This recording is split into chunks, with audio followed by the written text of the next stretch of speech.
পনেরো দাবি সবার দাবি সবাই বলি 200 দাবি 300 দাবি 400 বলি ফিরে বলি আলাদা হচ্ছে না আলাদা হবে চতুর্দিকে এক তালে এক সুরে সবাই বলি আমরা বলি তোমরা বলো শিক্ষকেরা কর্মচারী শিক্ষকের অবরোধিত দায়ভার এই ব্যর্থ শিক্ষা প্রতিষ্ঠান নিতে হবে।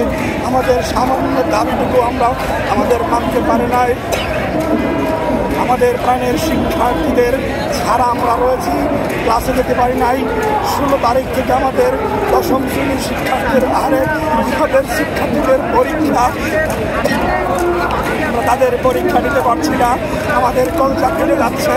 আমরা ক্লাসে যেতে চাই, আমরা দেশ নির্মাণ করতে চাই। আমরা কাদের সন্তান করাই? জাতির সন্তান, আপনাদের সন্তান। আমরা মানুষ করি তাই একজন শিক্ষক সকালে ঘুম থেকে উঠেই পরের সন্তানকে জাতি বিনির্মাণের জন্য বের হয়ে যায়, সারাদিন পরিশ্রম করে এই জাতিকে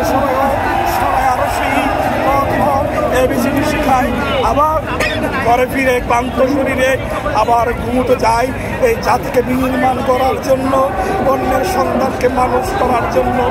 সেই সন্তান শিক্ষিত হয়, এই শিক্ষকদের জ্ঞানে আলোকিত হয়, বড় হয়, বড় বড় ডিগ্রি নেয়, বড় বড় ডিগ্রি নিয়ে তারা এসি রুমে বসে, এসি রুমে বসে